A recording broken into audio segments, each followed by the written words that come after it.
It's the day after end of season media availability. We got a lot of content to get through, not only just this week, but over the course of the offseason. We start today with LaMelo Ball's comments on the Locked On Hornets podcast.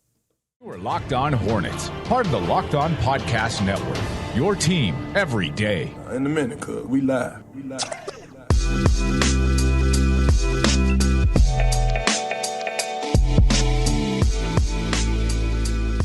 It's Locked On Hornets, part of the Locked On Podcast Network. It's your team every day. Thanks for making us your first listen. We're free. We're available anywhere you get your pods, and that includes YouTube. Download the Game Time app, by the way. Create an account and use code LOCKEDONNBA for $20 off your first purchase. This episode is brought to you by Game Time. Last-minute tickets. Lowest price guaranteed. We appreciate you hopping on with us. Make sure you read all of the comments from end of season media availability yesterday on Doug's Substack, everyhornetsboxscore.com. We also talked about that yesterday on WFNZ from 12 to 3, Wes and Walker, Sports Radio 92.7 FM. It's all about LaMelo today, the star. What everybody wants to do is listen to LaMelo at the end of the season, especially with him only playing 36 games.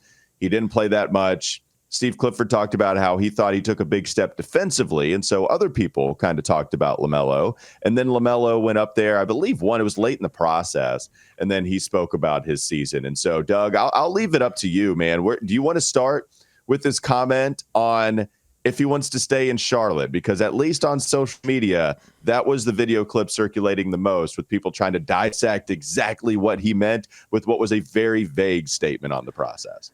Yeah, he essentially said he likes it in Charlotte. I don't think he said he loved it in Charlotte, so we can pick that apart. He said he likes it in Charlotte. That's a big difference. Huge difference, yeah. But I will say that unlike several players and the coach who said explicitly they would enjoy remaining in Charlotte, LaMelo did not explicitly say he wanted to remain in Charlotte. He said he can't tell the future, essentially, that we'll just kind of see how it goes. So look, LaMelo doesn't say a lot, even within the context of these exit interviews. There have been some, more extensive profiles. I think when you get an opportunity probably to hang out with him for an extended period of time, you can get him to open up a little bit more. But during these media interviews, we just don't get a lot from LaMelo. He's not terribly introspective. He's a little bit guarded during all of these interviews. And so it's left to other players, teammates, coaches to really set the narrative for him.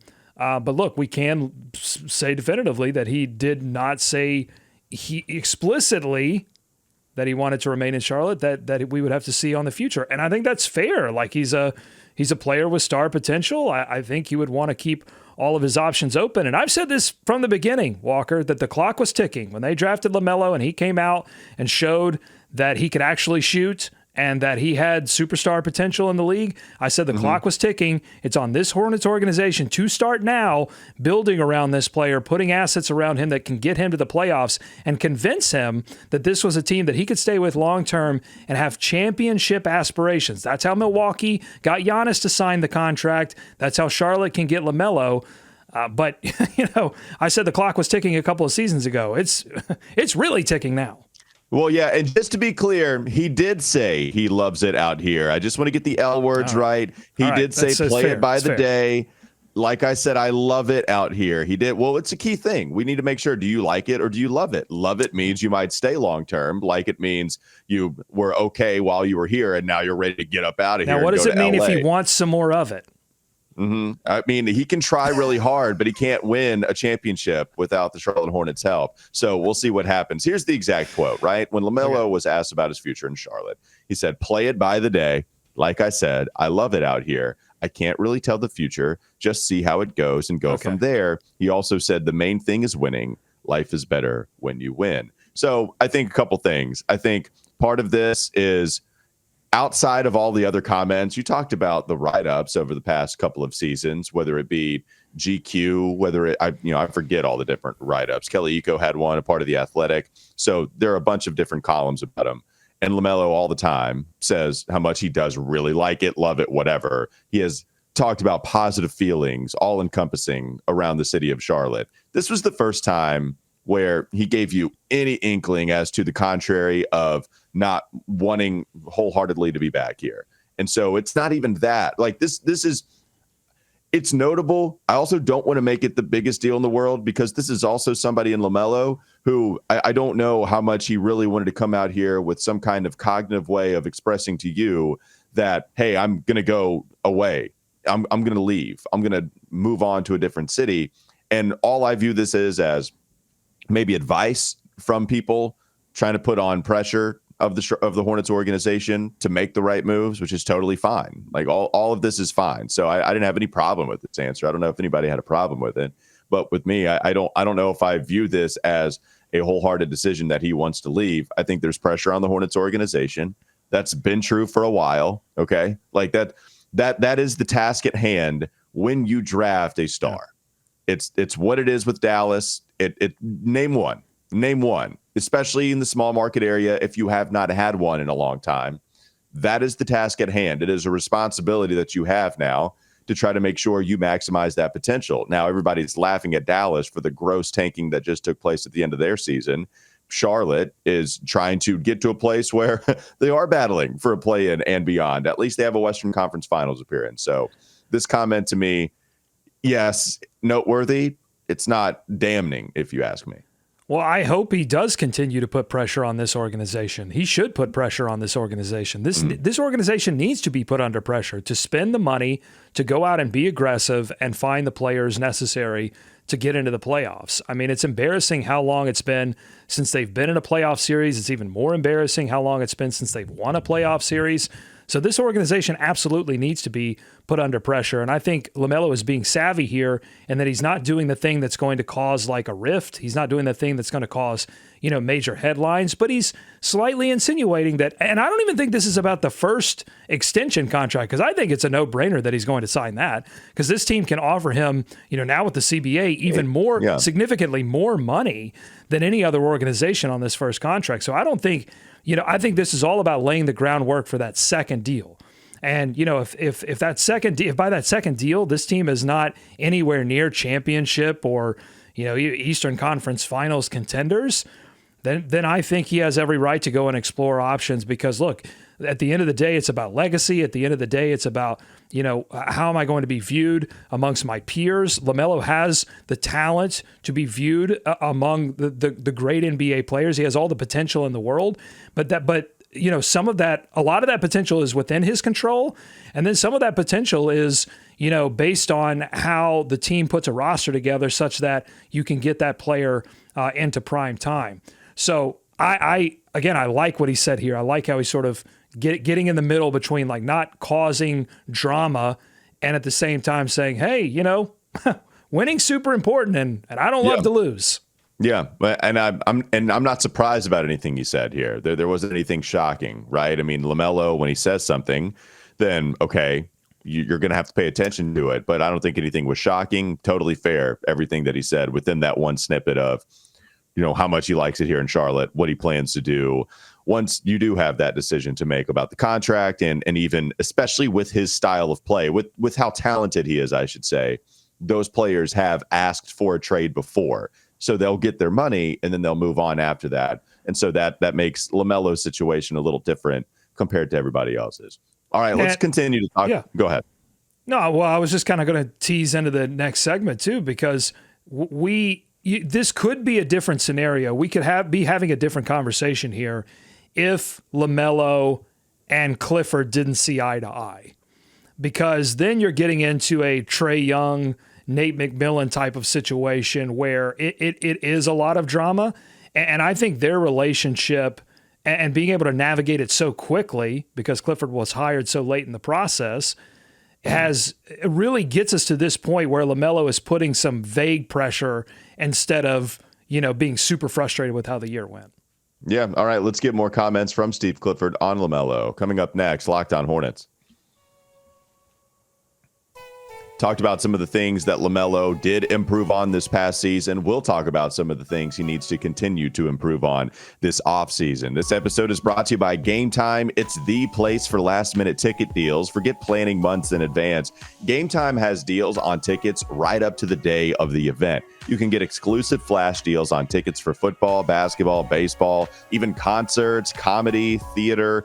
and more. The Game Time guarantee means you'll always get the best price. If you find tickets in the same section and row for less, Game Time will credit you 110% of the difference. It's the fastest growing ticket app in the country for a reason. You can get images of your seat too before you buy, so you know exactly what to do when and you know exactly what you're going to get and when you can expect what you when you arrive. You can buy tickets in a matter of seconds, 2 taps, and then you're set. Tickets are sent directly to your phone, so you never have to dig through your email. Snag the tickets without the stress with Game Time. Download the Game Time app, create an account, and use code LOCKEDONNBA for $20 off your first purchase. Terms apply. Again, create an account and redeem code Locked On NBA for $20 off. Download Game Time today. Last minute tickets, lowest price guaranteed. More Locked On Hornets coming up next. Is Locked On Hornets.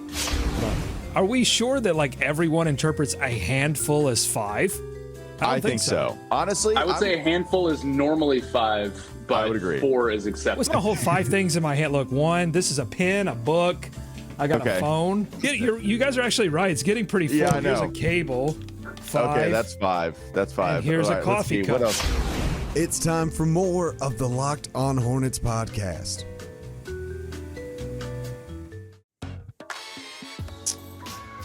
So Walker, you were at these exit interviews. You were there personally, not just in spirit, but in body. So what did you see? I mean, how was the experience?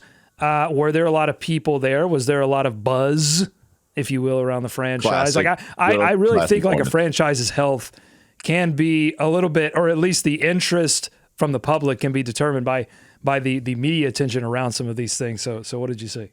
Oh yeah, I mean, people, nothing different, honestly, as far as the amount of people that were out there. I saw the familiar faces, you know, Scott Fowler, Rod Boone, Sam Purley, you know, all the people that do cover the Hornets either regularly or semi-regularly. If you want the real good stuff, you know, they took care of us food-wise. They had Dunkin' Donuts coffee. They also had Chick-fil-A boxes for everyone. So they had the spicy and the original. They had the waffle, potato chip fries, and a cookie. The cookie's so good as well. So that was all great. They took care of us that way. Trying to think of what else. You could get like little waters in the vending machine. So, you know, they had all that taken care of. Mm-hmm. This is like Trump in the White House with fast food for the players. No doubt. They had all sorts. They have Wendy's, McDonald's. You could order Big Macs, or you could order little Dave singles, whatever you wanted. It was all there. No, I will say too, I did get to interview Steve Clifford for Weston Walker. Got to see his office for the first time. Okay. That was kind of cool. Went over there. Very big. They treat the NBA coaches okay in the association when they have the job. There are not a lot of jobs there, so they can. That's right. Not a ton, and you probably won't have it as long. But when you do have the job, you get a pretty nice office, I will say. And I was trying to look at the dry board that was in there to see if I could get some notes. You know how sometimes a little investigation, a little spy game. I got 100%. See. Exactly. You know, I'm thinking next level. I'm living in the year 2050. So I was going to the dry board trying to figure out something there. Everything was kind of erased. So there was no chance of the social media team outing themselves on who they want in the draft selection. Where we got Wemby, we got our whole big board right here. You know, NFL teams will sometimes do that. So that was my day at the Spectrum Center for exit interviews. Cool to go out there and see everything. Speaking of Steve Clifford, I did talk to him not only when he was at the podium, but also in that one-on-one interview. And Steve mentioned defensively how he thought LaMelo improved a lot. I'll say this, though, Doug. Looking at my Twitter timeline, I don't know if yours said the same. I don't know if your brain says the same as these people on Twitter. But some people are like, I didn't see the big improvement defensively from LaMelo. You know, the numbers would certainly suggest they were worse when LaMelo was on the floor. Now LaMelo does so much offensively. It's one of those, you've talked about this a lot with different stars who focus so much offensively. They might be a little lackluster defensively, but it's not great. The numbers are really bad if you go look at the team numbers. So what did you make of Steve Clifford's comment there? Let's just start with that remark.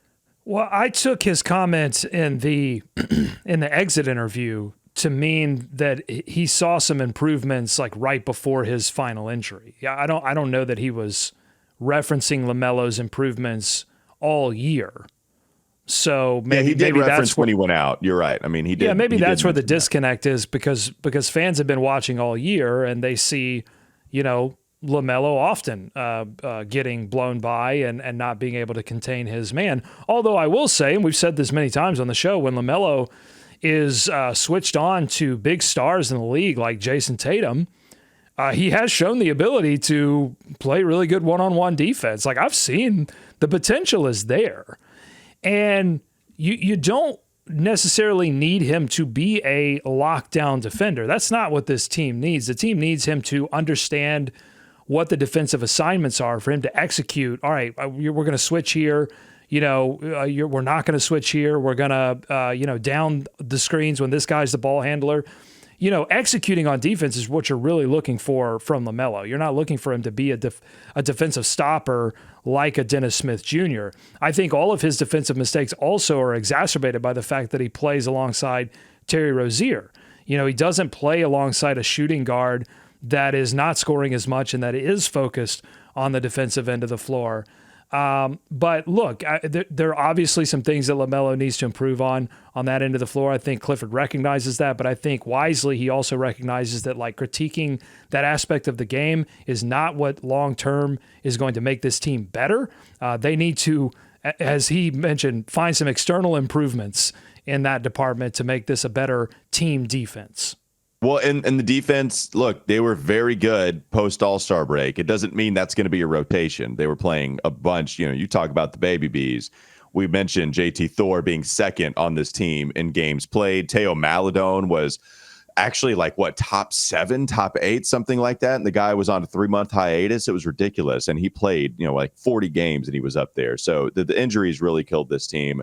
So that's not going to be the rotation. Can you find us being good at defense here in Charlotte while also having a normal offense? Because the offense, it was bad when Dennis Smith Jr. is your lead guard, and then you don't have any other guards outside Teo Maladone when he's gone, then it's really going to hurt you. So to me, the other thing that he said about LaMelo, the other funny one was LaMelo's competitiveness, and he really pointed that out. He emphasized how competitive LaMelo is, how much he cares, which I'm glad Steve said that, Doug. I think a lot of people look at LaMelo and they have this, laissez-faire perception that he doesn't care. But hold on, can I stop you there? Go ahead. Because I think that's a fair perception. And it goes back to something that I said in the first segment, that LaMelo, in his communications through traditional media, I think gives off that perception. He doesn't talk a lot about his own competitiveness. He doesn't communicate that. I just think he's very short and sweet and to the point, and doesn't often have a lot of interesting or in-depth things to say in those mediums. And so it often is up to Clifford and teammates to say, no, this guy actually is super competitive. But you can look at a lot of other different stars in this league or prominent players, and just their communications after games, which he's not made available a lot after games, or during these exit interview opportunities, you go, oh yeah, Jimmy Butler's crazy about winning, and he will do anything to win. And so, I put a little bit of that on LaMelo. If LaMelo wants that to be the perception that he's a fierce competitor, he can communicate that. That's fine. I think on the court, you don't see that. And so I guess that's where you put a lot more stock. You're right. Talking, it's not like you get a whole lot of anything when LaMelo is talking to the media or in any interview setting. But when he is playing, I think that was what I celebrated so much, especially his rookie year, the unnecessary hard play where you're down 7, there's 10 seconds left, you're not going to win, or you're down 10 or whatever. And then he allows you to be in the game when he steals the ball from some Toronto Raptor, then heaves up a half-court shot on it almost. It's like, all right, well, now we got to play again because LaMelo just made this a 4-point game or something like that. But just to get to Steve Clifford's comment real quickly, what Steve said about his competitiveness is they've got a few guys. Steve mentioned that there were a few guys. 3 to be exact. Right, exactly. So that he was one of 3 or a few players on the roster that would text him at 12:30 a.m. and say, hey, that's my bad, I made that mistake, and that they were thinking about it. I think JT Thor might have been that guy too, so there might be one mystery player that we don't know of. But LaMelo Ball is one of those players. And I think if you are the star and you are the one texting Steve Clifford, one, it goes to show you that you have a good relationship, right? Like if LaMelo's texting the head coach saying, hey, I messed up. That was a mistake I made. Wish I wouldn't have done it. Hopefully, I'll learn from it. We can win next time. Good relationship with the coach, and that your star player does really care, that he is thinking that late at night. So I thought that was a good comment that shed light on. Okay, so you think JT Thor is the second competitiveness. player. Would you like to speculate on who the third player is, just for funsies? I think it's Kelly Oubre. I'll just go ahead and just get it out there. I think Kelly Oubre is texting, giving him the "you up" text late at night, and then when Clifford says, yes, I am up, Kelly goes into an apology on a particular play. Kelly's a good answer. I wouldn't mind Kelly being in that. I don't know. I can tell you Game, who I film, don't and think chill it is. would be the text. Game, film, and chill. Game, film, and chill. I don't even know where to go with that because that's bad. I don't want to go where that joke is supposed to take me. What did you make of his comment about LaMelo? It's obvious, and everything that I said about LaMelo and his interactions with the media, those are over here on one side, and then on the other side, it's obvious by how he plays on the floor that he wants to win, that he's desperate to win. And in fact, I would say that some of the negatives that we associate with LaMelo's game so far early in his career, you can link back to his competitiveness. I mean, think about the fouling issues that he has. So many of those fouls are cheapies that he gets because he's frustrated because he, turned the ball over or he missed a floater, and then he immediately fouls 85 feet away from the basket, and those fouls accumulate, and he missed. He was disqualified from 6 games this year because he had too many fouls. And then you could tack on a couple more games that he had 5 fouls in which his minutes were limited because they were trying to prevent him from fouling out. So yeah, it's really all about how do you channel that competitiveness? How do you focus that power into effective play on both ends of the floor? That's going to be LaMelo's challenge this offseason. That's going to be, if Clifford remains the coach, that'll be their collective challenge as a team. That everybody on this team, I don't think that's a problem. Competitiveness is not a problem on this team. Talent is a problem on this team. They don't have enough of that. But competitiveness is not a problem. But how do you focus that? How do you channel that into winning? What's going to be an obstacle to that, I think, is that he has to get healthy this year because he's not only dealing with the remnants of a wrist injury that he got during his rookie campaign, he's also dealing with all of these ankle injuries to both ankles. And LaMelo said in these exit interviews that his focus this summer is on getting healthy. And so I think it's fair to question, okay, if the focus is on getting healthy, how is that going to impact his ability to improve upon or add to his game? Because we know that coming into this season, one of his focuses was on getting fouled more. Yeah. He didn't accomplish that. And I think part of the reason he didn't accomplish that is because he didn't get to play at the beginning of the season to execute on those things that he worked on in the offseason immediately. And so then, his focus coming back is like, all right, let's get this team back on the rails to see if we can make a run at this thing. And so you probably throw a lot of that out the window and say, I'm going to play how I know how to play, how I've always played. And then you're in and out of the lineup so much. So yeah, I mean, I hope that he's able to add and improve on his game, but I don't know about you, but I'm a little concerned that that's going to happen because he's going to be so focused on let's get these ankles 100%. Well, let's talk about it coming up next on the Locked On Hornets podcast. Tease me!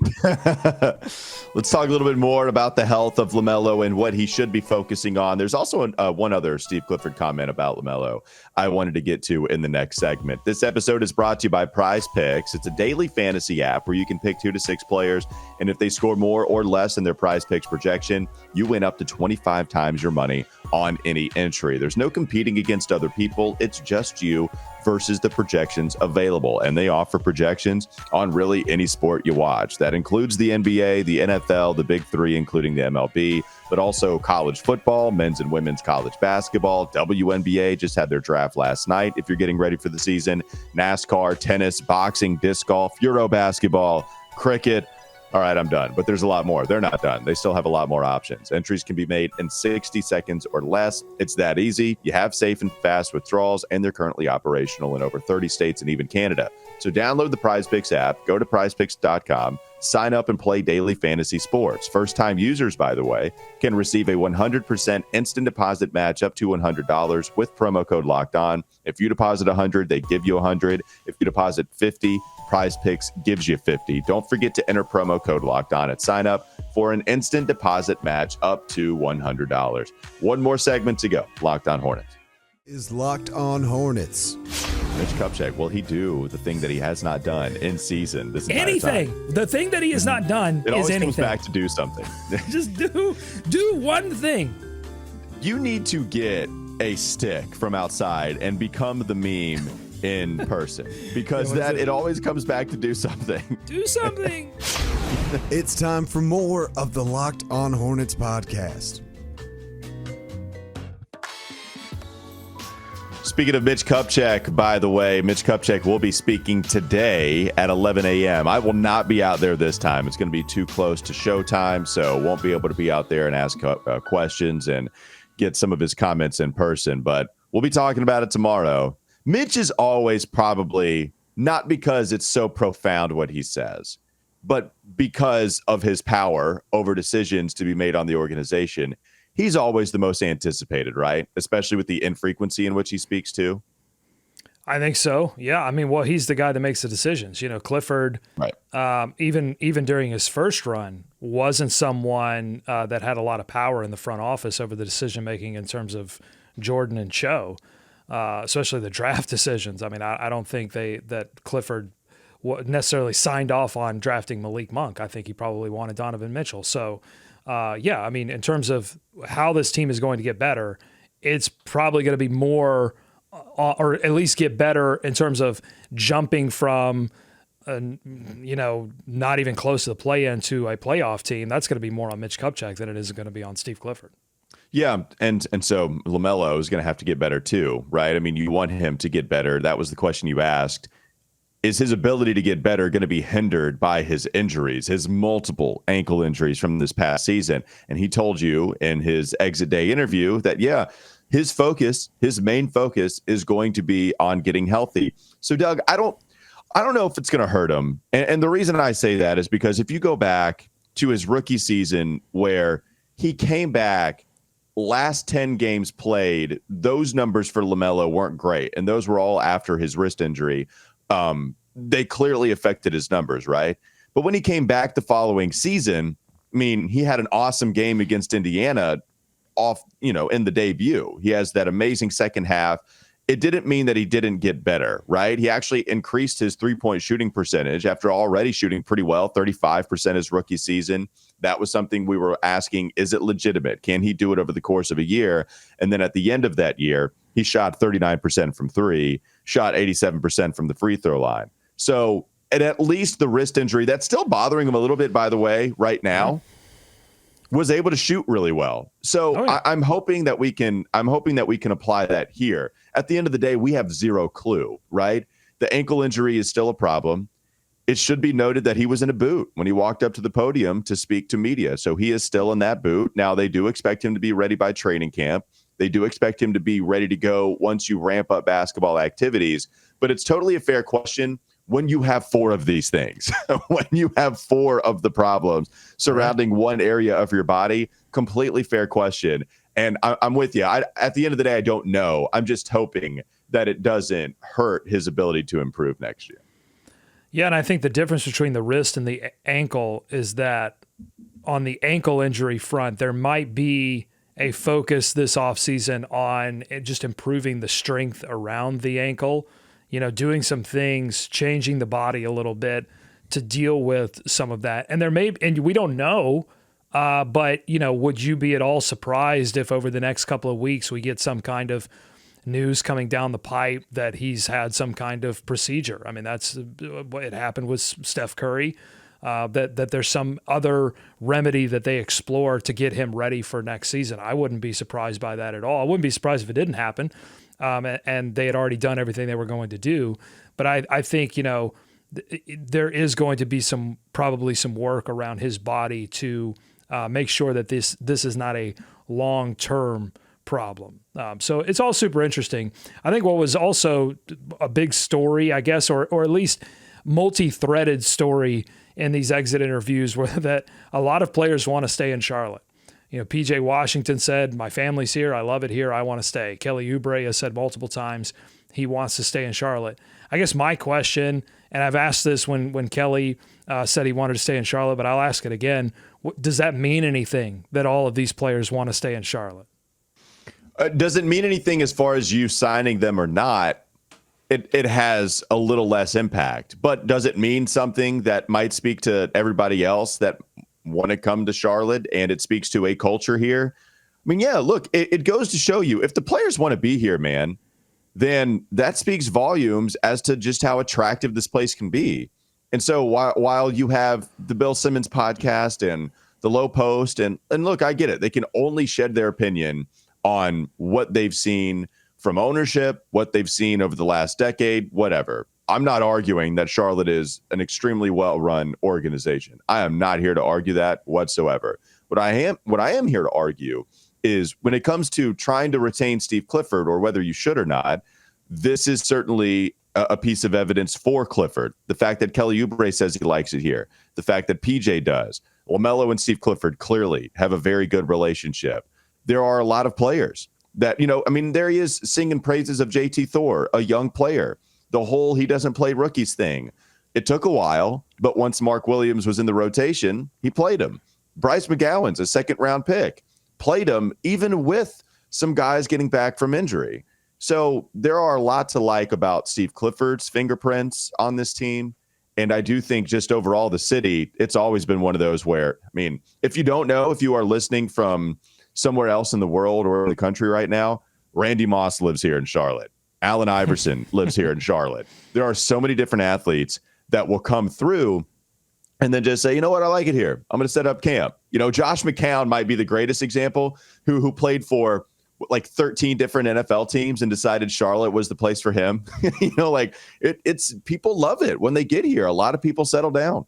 Well, the weather is generally moderate, but you do get all of the seasons. North Carolina is a great state. I love it. We're going to get all the seasons this week. Yeah, exactly. Well, and certainly, Charlotte is an attractive city. I think it's always been something where like players like to come here because it's a little bit more low key, and you're not going to get, unlike New York or LA, you're not going to be hounded by photogs all the time and fans coming up to you all the time and harassing you. So I think they like that aspect of it.